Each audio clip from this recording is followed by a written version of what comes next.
যখন এক মুষ্টি চেচেন যোদ্ধা পাহাড়ের গুহা থেকে বিশ্বের সবচেয়ে শক্তিশালী সামরিক বাহিনীর বিরুদ্ধে দাঁড়িয়েছিল, তখন পুরো পৃথিবী জানতো ওরা হারবে না। কারণ তাদের অস্ত্র শুধু লোহা ইস্পাত নয়, তাদের অস্ত্র হলো ঈমান। আর আজ যখন শোনা যাচ্ছে সেই একই ঈমানী শক্তির অধিকারীরা ইরানের পাশে যুদ্ধের ঘোষণা দিয়েছেন, তখন প্রশ্ন জাগে, এটা কি শুধু একটি সংবাদ নাকি মুসলিম উম্মার জন্য একটি ইতিহাস সৃষ্টিকারী মুহূর্ত?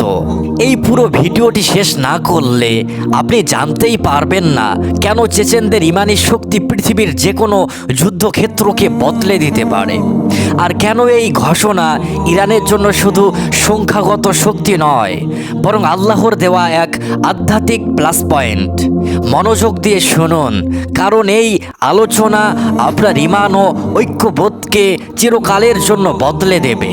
কাকেশাসের উঁচু পাহাড়ে ছড়িয়ে থাকা চেচনিয়া নামটি শুনলেই মনে পড়ে এক অদম্য জাতির নাম, যারা শতাব্দীর পর শতাব্দী ধরে সাম্রাজ্যবাদী আগ্রাসনের বিরুদ্ধে লড়াই করেছে, কিন্তু কখনো মাথা নত করেনি। তাদের ইতিহাস রক্তে লেখা, কিন্তু তাদের ভিত্তি গড়া হয়েছে ঈমানের ওপর। চেচেনরা মূলত সুন্নি মুসলমান, শাফিঈ মাযহাবের অনুসারী। তাদের সংস্কৃতিতে ইসলাম শুধু নামাজ রোজা নয়, এটি তাদের আদব, সাহস, ভাইয়ের প্রতি ভালোবাসা আর আল্লাহর উপর পূর্ণ ভরসার প্রতীক। যখন শেখ শামিলের যুগ থেকে শুরু করে 1990-এর দশকের রক্তক্ষয়ী সংঘাত পর্যন্ত, চেচেন যোদ্ধারা দেখিয়েছে যে জাতি আল্লাহকে ভয় করে সে জাতি কখনো ভয় পায় না মানুষকে। তাদের ঈমান এমন এক ঢাল যা বন্দুকের গুলি থেকেও বেশ শক্তিশালী। আর এই ঈমানি পরিচয়ই তাদেরকে বিশ্বের অন্যতম কঠোর যোদ্ধায় পরিণত করেছে। তারা জানে এই দুনিয়ার জীবন অস্থায়ী আর আল্লাহর সন্তুষ্টিই চূড়ান্ত লক্ষ্য।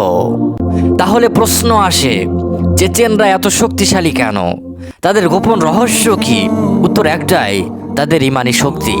কুরআনে আল্লাহ তাআলা স্পষ্টভাবে বলেছেন, যদি তোমরা আল্লাহর সাহায্য করো তবে তিনি তোমাদের সাহায্য করবেন।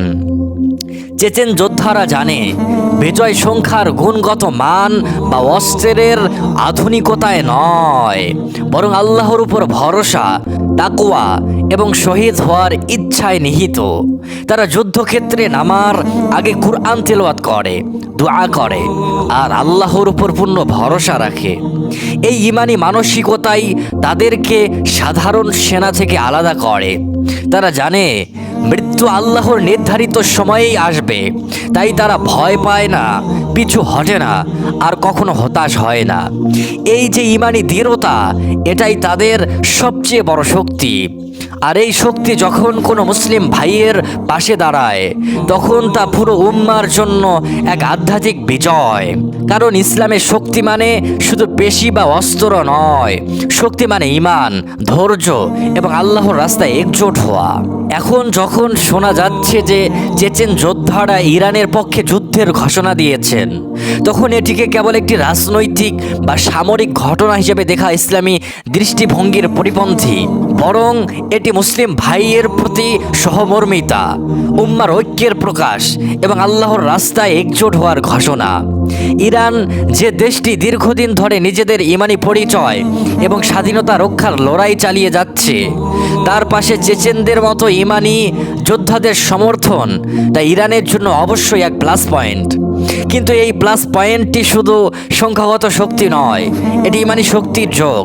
কুরআনে আল্লাহ রাব্বুল আলামিন বলেন, মুমিনগণ পরস্পর ভাই। যখন এক মুসলিম ভাইয়ের উপর চাপ থাকে বা তাকে সহায়তার প্রয়োজন হয়, তখন অন্য মুসলিম পাশে দাঁড়ানো ঈমানের দাবি। চেচেনদের এই ঘোষণা সত্যতা যাচাই সাপেক্ষে মুসলিম বিশ্বের জন্য একটি বার্তা দেয়, যেখানে ঈমান এক সেখানে শক্তিও এক। এটি ইরানের জন্য শুধু সামরিক সহায়তা নয়, বরং আল্লাহর পক্ষ থেকে এক মানসিক ও আধ্যাত্মিক শক্তি বৃদ্ধি। কারণ যখন মুসলিমরা ঐক্যবদ্ধ হয়, তখন আল্লাহ তাদের জন্য বারাকা এবং বিজয় নাজিল করেন। ভাই ও বোনেরা, চেচেনদের ঈমানি ইতিহাস আমাদের শেখায় যে জাতি আল্লাহকে ভয় করে সে জাতি কখনো পরাজিত হয় না। আর যখন মুসলিম ভাইয়েরা একে অপরের পাশে দাঁড়ায় তখন আল্লাহ তাদের জন্য বিজয় নাজিল করেন। এই ঘোষণা সত্য হোক বা প্রতীকী, বার্তাটি স্পষ্ট। মুসলিম উম্মার শক্তি তাদের ঐক্যে, তাদের ইমানে আর আল্লাহর উপর ভরসায়। ইরানের জন্য এটি প্লাস পয়েন্ট, কারণ আল্লাহর রাস্তায় ঐক্যবদ্ধ হওয়া নিজেই এক মহাশক্তি। আল্লাহ আমাদের সবাইকে সত্য জানার তৌফিক দান করুন, মিথ্যা থেকে বাঁচান আর উম্মাহকে ঐক্যবদ্ধ ও সম্মানিত করুন। প্রিয় দর্শক, এই ভিডিওতে ব্যবহৃত ছবিগুলো কৃত্রিম বুদ্ধিমত্তা এআই দিয়ে তৈরি, যা চেচেন যোদ্ধাদের ইমানি শক্তির প্রতীকী উপস্থাপন মাত্র।